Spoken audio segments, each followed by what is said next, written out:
औज़ुबिल्लाहिमिनश्शैतानिर्रजीम बिस्मिल्लाहिर्रहमानिर्रहीम।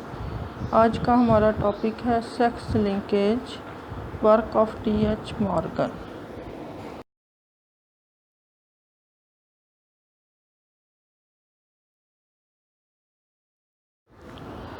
तो हम देखते हैं कि टी.एच. मॉर्गन का वर्क क्या है और सेक्स लिंकेज या सेक्स लिंक इनहेरिटेंस क्या है। तो इसकी डेफिनेशन हम देखते हैं क्या है। It is the inheritance of traits based on genes present exclusively in either the x और वाई क्रोमोसोम। तो ये उन ट्रेट्स की इनहेरिटेंस की स्टडी है जो ख़ास तौर पर एक्स और वाई क्रोमोसोम पर मौजूद होते हैं। तो सबसे पहले है x linkage in Drosophila. In 1910, T.H. Morgan discovered sex linkage in Drosophila and showed that a gene that determined white eyes in Drosophila was not inherited independently of sex, but showed a pattern of inheritance known as sex linkage.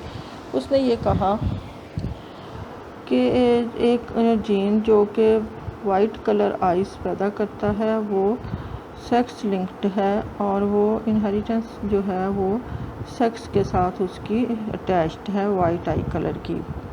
It is essential correctness of chromosomal theory of heredity was demonstrated through discovery of sex linkage in Drosophila. तो इस तरह से जो chromosomal theory of inheritance थी उसको इस sex linkage ने मज़ीद कंफर्म कर दिया। टी.एच. मॉर्गन को 1933 में जेनेटिक्स में उसकी कंट्रीब्यूशन की वजह से नोबेल प्राइज़ भी दिया गया। तो डिफरेंट एक्सपेरिमेंट्स जो कि सेक्स लिंकेज शो करते हैं ड्रोसोफिला में वो हम देखते हैं। तो सबसे पहले अपने रिज़ल्ट को प्रूव करने के लिए मॉर्गन ने ड्रोसोफिला फ्लाइज को अपने पास ग्रो किया और उसने सबसे पहले जो है वो दो तरह की आई कलर को स्टडी किया। एक वाइट आई कलर फ्लाइज जो कि म्यूटेंट थी और दूसरी नॉर्मल वाइल्ड टाइप जिनकी ब्राइट रेड आइज थी। कैल्विन ब्रिजेस ने उसके एक स्टूडेंट जिसका नाम कैल्विन ब्रिजेस था, उसने एक म्यूटेंट आई कलर वाला मेल फ्लाई देखा जिसकी आंखें वाइट थीं। तो पहले एक्सपेरिमेंट में मॉर्गन ने जो था उसने ये जानना चाहा कि क्या ये मेंडेलियन इनहेरिटेंस है। तो उसने सबसे पहले म्यूटेंट वाइट आई कलर वाले मेल को क्रॉस किया नॉर्मल रेड कलर वाली फीमेल से कि ये देखने के लिए कि दोनों में से कौन सा कलर डोमिनेंट है। F1 जनरेशन में 1237 ऑफस्प्रिंग पैदा हुए जिनकी रेड आइज थी और उसमें कोई भी वाइट आई वाला नहीं था। तो इससे उन्होंने ये बताया कि वाइट आई कलर जो है वो रिसेसिव है और रेड आई कलर जो है वो डोमिनेंट है। उसके बाद दूसरे एक्सपेरिमेंट में उन्होंने क्या किया कि मॉर्गन ने फ्लाइज जो F1 में थी उनको आपस में क्रॉस किया ताकि F2 जनरेशन शो हो। F2 जनरेशन में उसने देखा कि 2459 जो रेड आइड फीमेल्स थी, 1011 रेड आइड मेल्स थे, 782 वाइट आइड मेल थे, लेकिन जो थे कोई भी जो थे वाइट आई वाली फ़ीमेल मौजूद नहीं थी। तो रेड आई और वाइट आई का रेशो जो था वो थोड़ा सा डिफरेंट था, 3:1 रेशो ऑफ मेंडेलियन रेशो से, लेकिन ये प्रोवाइड नहीं करता था clear evidence of segregation. Number of recessive phenotypes individual was बहुत स्मॉल थी और स्ट्रेंज रिज़ल्ट। इसमें एक और जो स्ट्रेंज रिज़ल्ट था वो ये था कि कोई भी वाइट आइड जो फीमेल थी वो पैदा नहीं हुई। तमाम की तमाम वाइट आइड F2 फ्लाइज जो थी वो मेल थी, नो वाइट आई फीमेल F2 जनरेशन में पैदा हुई थी। फिर यहाँ पे एक डायग्राम में आपको बुक में जो है वो मेल और फीमेल जो है फ्लाई की फिज़िकल अपीयरेंस में डिफरेंस दिखाया हुआ है। जो फीमेल है उसका पेट जो है वो नोकदार होता है और मेल का पेट गोल होता है। और मेल की जो आगे वाली 2 टांगे हैं उसके ऊपर छोटे छोटे ब्रिसल या कॉम्ब या हेयर लाइक स्ट्रक्चर्स होते हैं, जिसकी वजह से मेल और फीमेल फ्लाई को आप आसानी से डिस्टिंग्विश कर सकते हैं। ये सारे क्रॉसेस जो हैं ये आपकी बुक में दिखाए हुए हैं, आप थोड़ी सी मेहनत से इनको सीख सकते हैं। जैसे कि पहला स्टेप में उन्होंने दिखाया हुआ है, एक्स के ऊपर W+ दिया हुआ है और एक्स के ऊपर जो W+ है वो रेड कलर को शो करता है, और एक्स के ऊपर जो सिंपल W है वो वाइट आई कलर को शो करता है, और वाई के ऊपर कोई भी जीन जो है वो प्रेजेंट नहीं होता। तो पहले क्रॉस में फीमेल जो है वो रेड आइड है, उसके दोनों एक्स के ऊपर W+ है और उसके तमाम एक्स के अंदर W+ मौजूद है। जो वाइट आई मेल है उसका ऊपर XW है सिंपल, और उसके आधे एक्स में XW वाइट आई का जीन मौजूद है, और आधे के अंदर वाई है जिसके ऊपर वाइट आई का कलर मौजूद नहीं है। तो जब इनको क्रॉस किया गया तो तमाम जो XW वाइट वाला था वो XW+ रेड वाले के साथ मिला और वो कलर जो था वो छुप गया। इसी तरह से Y एम्प्टी था और दूसरा XW+ वाला जब Y से मिला तो उसने अपने आप को एक्सप्रेस कर दिया। तो इस वजह से F1 में तमाम के तमाम मेल और फीमेल जो थे वो रेड कलर के थे। दूसरे स्टेप के क्रॉस में क्या हुआ कि दोनों रेड आइड मेल भी थी और फीमेल भी थी, लेकिन जो फीमेल थी उसमें तमाम एक्स जो थे उसमें से आधे एक्स जो थे W+ रेड कलर के लिए थे और तमाम आधे एक्स जो थे W सिंपल वाइट कलर के लिए थे। जब एक्स बने तो आधे एक्स में रेड कलर का जीन था और आधे एक्स में वाइट कलर का जीन था, और रेड आई मेल जो था उसने जो है वो तमाम आधे स्पॉन्स में W+ रेड कलर का जीन था और आधे में वाई था जो एम्प्टी था। जब इनके क्रॉसेस हुए तो जो फीमेल थी XX वाली वो आधी जो थी वो होमोजाइगस थी और आधी हेट्रोजाइगस थी, लेकिन उनमें कोई भी वाइट वाला जो था एक्स के ऊपर वाइट वाला वो अकेला नहीं था। तो इस वजह से तमाम फीमेल रेड कलर की ज़ाहिर हुई। मेल जो थे उसमें से आधे के पास W+ किया तो उन्होंने जो था वो रेड कलर शो किया, और आधे मेल के बाद जो है वो W सिंपल वाइट वाला गया तो उन्होंने वाइट कलर शो कर दिया क्योंकि वाई जो था वो एम्प्टी था। तो इसका कंक्लूजन या रिज़ल्ट क्या निकला फ्रॉम दिस एक्सपेरिमेंट? मॉर्गन ने कंक्लूड किया कि इनहेरिटेंस ऑफ आई कलर जो है वो somehow seem to be related to sex of offspring. उसने कहा कि ये बच्चे के सेक्स पर डिपेंड करता है कि उसकी आई का कलर कैसा होगा।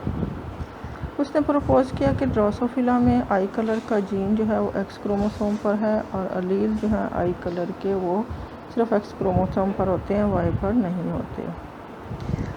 If X chromosome even get one allele, it can express itself in male as Y is empty. For this gene, males are homozygous as they carry just one allele on their only X chromosome. Females have two X chromosomes, each carrying an allele of the trait. Females can be homozygous or heterozygous. Symbolic representation of the trait.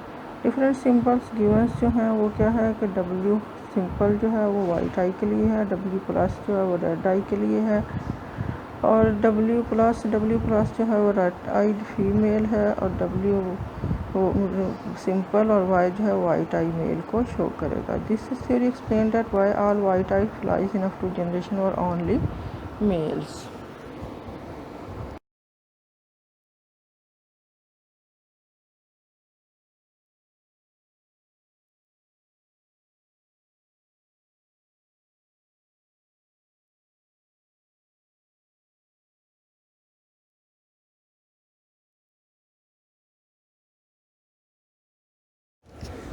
अब हम देखते हैं कि experiment number 3 में क्या हुआ। Experiment 3 में उसने टेस्ट क्रॉस किया। Morgan arranged the test cross to test his hypothesis. For this purpose he crossed P1 white eyed male XW simple Y with one of its own daughters red eyed heterozygous female. Cross result as result सी cross में दिखाया गया है। इसमें जो था red eyed female of F1 थी जो कि हेट्रोजाइगस थी, और white eyed male of P1 था जो कि हेमीजाइगस था। इसमें एक W मौजूद था वाइट आई के लिए। तो 50% एग्स जो थे F1 के उसमें W प्लस था और 50% में सिंपल वाइट का W था, और मेल का जो एक्स था उसके ऊपर वाइट के लिए था और वाई जो था वो एम्प्टी था। तो ऑफ स्प्रिंग्स जो थे उन्होंने क्या रिज़ल्ट शो किया कि उसके अंदर जो है वो वाइट आइड फीमेल्स भी ज़ाहिर हुई और रेड आइड फीमेल्स भी और वाइट आइड मेल भी और रेड आइड मेल भी। तो 129 रेड आइड फीमेल्स थी, 132 रेड आइड मेल्स थे, यानी रेड कलर भी 1:1 का रेशो था, और 88 वाइट आइड फीमेल्स थी और 86 वाइट आइड मेल्स थे। वाइट आइड मेल और फीमेल की रेशो भी बराबर थी, और रेड आइड मेल और फीमेल की रेशो भी बराबर थी। और वाइट आइड फ्लाइज जो थी वो रेड आइड फ्लाइज के मुकाबले में ज़िंदा रहने की एबिलिटी उनके अंदर कम थी। हाफ जो थी उन वाइट आइड फीमेल थी और half red eyed. Half male जो थे वो रेड आइड थे और हाफ जो थे वो वाइट थे। 1:1:1:1 रेशो प्रोड्यूस थी। This proved that female could have white eyes. इससे ये पता चला कि वाइट आई वाली फीमेल्स भी हो सकती हैं। फिर डी क्रॉस में उन्होंने क्या किया कि वाइट आइड फीमेल को रेड आइड मेल से क्रॉस कराया, और उसमें भी उन्होंने देखा कि सारे के सारे जो थे फीमेल वो रेड आइड थी और जो मेल थे वो वाइट आइड थे। तो एक्सपेरिमेंट नंबर 4 में क्या हुआ कि उसमें उन्होंने रेसिप्रोकल क्रॉस किया एज ए कन्फर्मेटरी टेस्ट। तो मॉर्गन जो था वो चाहता था कि अपने टेस्ट को कंफर्म करे कि वाइट आइड फीमेल जो है वो इस क्रॉस से पैदा हो गई थी, क्रॉस नंबर 3 से। तो उसने इसके उल्ट क्रॉस किया कि वाइट आइड फीमेल को रेड आइड मेल से क्रॉस किया। ऑल फीमेल ऑफ स्प्रिंग जो थी उसकी रेड आइड थी और male offspring white eyed थे, जैसा कि क्रॉस टी में शो किया गया है। तो एक्स लिंक ट्रेट और इनहेरिटेंस, इससे उसने उसके कुछ रूल्स बनाए। तो उन्होंने कहा कि नंबर 1 रूल क्या था, a trait whose gene is present on X chromosome is called X link trait. X link traits are commonly referred as sex link traits. A gene present only on X chromosome having no counterpart on Y chromosome is called X linked gene. X linked inheritance follows a very specific pattern. इसका pattern दूसरी inheritance से different होता है। A son inherits its X chromosome only from its mother and daughter gets an X chromosome from each of its parents. तो X link traits जो हैं वो criss cross fashion में मूव करते हैं from maternal grandfather through his daughter to his grandson. It never passes directly from father to son, क्योंकि father जो है कभी भी सन जो है कभी भी फादर से एक्स क्रोमोसोम नहीं लेता। तो इस वजह से एक्स क्रोमोसोम के ऊपर मौजूद कैरेक्टर्स कभी भी बेटे में बाप की तरफ से नहीं आते, बल्कि हमेशा माँ की तरफ से आते हैं। अब हम देखते हैं कि ड्रोसोफिला को जेनेटिक स्टडीज़ में क्यों इस्तेमाल किया जाता है और इसका क्या फ़ायदा है, और क्यों टी.एच. मॉर्गन ने ड्रोसोफिला को एक्सपेरिमेंटल एनिमल के तौर पर सिलेक्ट किया था। नंबर 1 है इसकी पहचान। A tiny fly is often seen hovering over the fruits. जो ये फ्रूट्स के ऊपर घूमती हुई नज़र आ जाती है, ये वहाँ से आसानी से कलेक्ट की जाती है, और मैश्ड या पिसे हुए केले के ऊपर इसको आसानी से ग्रो किया जा सकता है। इसको बड़े बड़े महंगे पिंजरों की ज़रूरत नहीं होती। ये ऑर्डिनरी ग्लास बॉटल में और जैम की बोतल में ज़िंदा रह सकती है, और ये ईस्ट खाती है जो कि मैश्ड बनाना के ऊपर पैदा होता है। दूसरा ये है कि मेल और फीमेल ड्रोसोफिला को फिज़िकली हम आसानी से पहचान सकते हैं, क्योंकि इनकी शक्लें एक दूसरे से काफ़ी मुख्तलिफ होती हैं। मेल स्मॉल साइज़ में स्मॉल होता है और उसका पेट राउंडेड होता है और ब्लैक होता है, और उसके ऊपर उसकी सामने वाली टांगों के ऊपर कॉम्स या हेयर्स होते हैं। फीमेल लार्ज होती है और उसका पेट पॉइंटेड होता है और उसके ऊपर कॉम्स प्रेजेंट नहीं होते। उसके बाद एक और फ़ायदा यह है कि इसका जनरेशन टाइम सिर्फ 2 हफ्ते का है और ये लार्ज नंबर ऑफ एग देती है जो कि फर्टाइल ऑफस्प्रिंग पैदा करते हैं। बहुत सारी जनरेशन्स जो हैं वो छोटे टाइम में पैदा करके उनको स्टडी किया जा सकता है। जेनेटिक स्टडीज़ के लिए ये परफेक्टली अच्छी है क्योंकि ये बहुत सारे large number of distinct contrasting characters show करती है। मॉर्गन और उसके कोलीग्स ने पैटर्न ऑफ इनहेरिटेंस जो है वो 85 ट्रेट्स ऑफ स्टडी किए और इट इज़ लार्वा जो है वो एक्सीलेंट मटेरियल है for direct chromosomal study. It has only 8 chromosomes in 4 homologous pairs that can be conveniently studied under a microscope. Its salivary, इसके जो salivary gland है उनके अंदर बड़े बड़े क्रोमोसोम होते हैं और ये जो है क्रोमोसोम आसानी से जीन इनके ऊपर जीन्स जो हैं वो आसानी से स्टडी किए जा सकते हैं। और पूरा का पूरा ड्रोसोफिला का जीनोम चूँकि इसके क्रोमोसोम की तादाद कम है तो उसको आसानी से सीक्वेंस्ड भी किया गया है। इसके बाद हम देखते हैं कि वाई लिंक ट्रेट और इसकी इनहेरिटेंस क्या है। वाई क्रोमोसोम जो है वो वेरी सिंपल है, ये फादर से बेटे की तरफ आता है और ये कम्प्लीटली इनर्ट नहीं होता। वाई क्रोमोसोम इसके ऊपर कुछ जीन्स मौजूद होते हैं।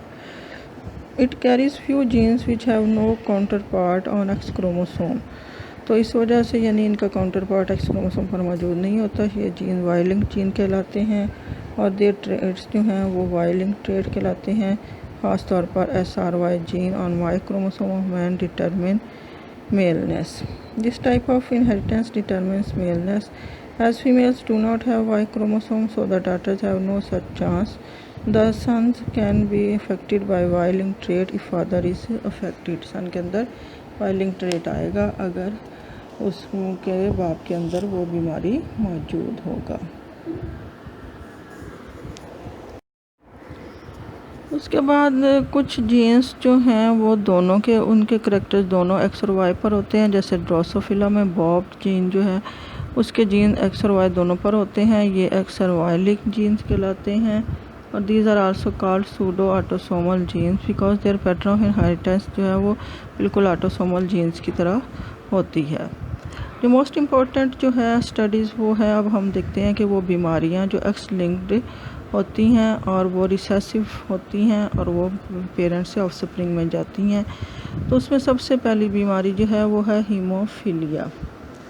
ये एक rare X linked recessive trait है। हीमोफीलिया जो हेरिडिटरी कंडीशन है जिसमें ब्लड जो है वो जमता नहीं है या बहुत ही आहिस्ता से जमता है। इस बीमारी की जो वजह है वो रिडक्शन होती है नॉर्मल फंक्शन और माल फंक्शन और complete absence of blood clotting protein. Blood की को जमाने के लिए जो प्रोटीन इस्तेमाल होती हैं ब्लड के अंदर वो इन बच्चों में पैदा नहीं होती, जिसकी वजह से उनका ब्लड जो है वो अगर कट लग जाए तो वो जमता नहीं है और उसकी डेथ भी हो सकती है। उसके बाद genetic causes of haemophilia. Haemophilia जो है वो रिसेसिव डिसऑर्डर बीमारियां हैं और ये सिर्फ जो है उस इंडिविजुअल में होते हैं जिसमें एक कॉपी जो है वो नॉर्मल की मौजूद नहीं होती है। अगर एक भी कॉपी नॉर्मल जीन की मौजूद हो तो ये बीमारी पैदा नहीं होती। और अगर कोई भी कॉपी मौजूद ना हो नॉर्मल जीन की तो फिर इसके अंदर जो है वो क्लॉटिंग के लिए जो नेसेसरी प्रोटीन है वो पैदा नहीं होती। Individual homozygous for mutant allele do not produce any active version of affected clotting protein and so cannot clot blood. जो होमोजाइगस होंगे इस जीन के लिए वो प्रोटीन पैदा नहीं कर सकेंगे और उनका ब्लड क्लॉट नहीं कर देगा। Most of the dozens of protein clotting genes are on autosomes but 2 are known to be located on x chromosome. ज़्यादातर इसके जो जीन्स हैं क्लॉटिंग के वो ऑटोसोम पर होते हैं लेकिन 2 जो हैं वो एक्स क्रोमोसोम पर होते हैं। In case of particular protein clotting genes any male who inherit a mutant allele from will develop hemophilia because his other sex is inactive Y and thus lack heterozygosity। Male के अंदर ये बीमारी ज़्यादा होती है क्योंकि उसके अंदर एक ही एक्स क्रोमोसोम मौजूद होता है और अगर उस एक्स क्रोमोसोम के ऊपर बीमारी के जीन मौजूद हों तो वो बीमारी पैदा कर देंगे। इसके बाद है types of haemophilia. 3 types of haemophilia है, A, B and C. Haemophilia A and B ये टाइप्स जो है non allelic recessive sex linked हैं। 80% हीमोफिलिक जो हैं वो हीमोफीलिया ए होता है ड्यू टू इम्पॉर्टैलिटी ऑफ फैक्टर 8। 20% जो हैं वो हीमोफीलिया बी होते हैं जो कि डिस्टर्बेंस होती है फैक्टर 9 में। They are X linked recessive and effect more men than women. तो एक्स लिंक्ड जो रिसेसिव ट्रेट्स होते हैं वो मेल के अंदर ज़्यादा होते हैं, फीमेल के अंदर कम होते हैं क्योंकि फीमेल में 2 एक्स क्रोमोसोम मौजूद होते हैं।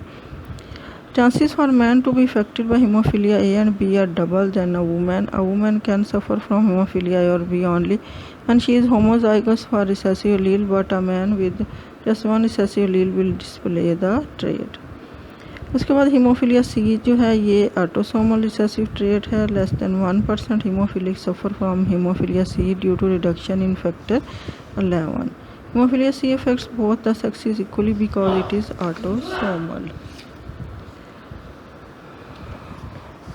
Inheritance of A and B hemophilia. Hemophilia A and B inherit zigzag from maternal grandfather through carrier daughter to grandson. ये नाना से नवासे को शिफ्ट होता है, मदर के ज़रिए, बाप से डायरेक्ट बच्चे को शिफ्ट नहीं होता। तो उसके बाद हम देखते हैं pedigree analysis of a haemophilic example. Gene normal for normal is H. Gene for hemophilia A is small h. In generation 1 of this pedigree, a man suffering from hemophilia marries a normal woman. In generation 2, he cannot pass his gene to his son 3 because the son receives only Y chromosome from him. He passes hemophilia gene to his daughter too through his X chromosome, but she also receives another X from his mother and she will be not a बीमार, वो बीमार नहीं थी। She daughter जो है वो phenotypic normal थी लेकिन वो कैरियर थी और वो रिसेसिव जीन को आगे ले जा रही थी। जनरेशन 3 में जब उसने एक नॉर्मल मैन से शादी की तो उसने अपने फादर के ट्रेड को अपने 2 बेटों में से एक को शिफ्ट किया जो कि ग्रैंडफादर का एक्स लिया। सिंगल रिसेसिव एलील जो है हीमोफीलिया के लिए उसने उसको अंदर बीमारी पैदा कर दी। द अदर सन जो है वो नॉर्मल था क्योंकि उसने दूसरा एक्स क्रोमोसोम ग्रैंड मदर वाला एक्स क्रोमोसोम लिया था जो कि नॉर्मल था। 2 डॉटर्स में से एक जो थी वो नॉर्मल थी और दूसरी जो थी वो कैरियर थी। तो टेस्टिकुलर फेमिनाइजेशन सिंड्रोम जो है वो भी एक केस है एक्स लिंक रिसेसिव ट्रेट का। इसमें पर्सन जो है वो male set of XY chromosome होते हैं लेकिन TFM जीन जो है जो उनके एक्स क्रोमोसोम पर होता है वो उन्हें फिज़िकली फ़ीमेल में चेंज कर देता है क्योंकि उनके अंदर SRY जीन या मेल वाला जीन नहीं होता। उनके अंदर जो है वो फीमेल के करैक्टर होते हैं लेकिन वो फर्टाइल नहीं होती। ये एक एंड्रोजन इनसेंसिटिव सिंड्रोम है। Male sex hormone testosterone has no effect on them.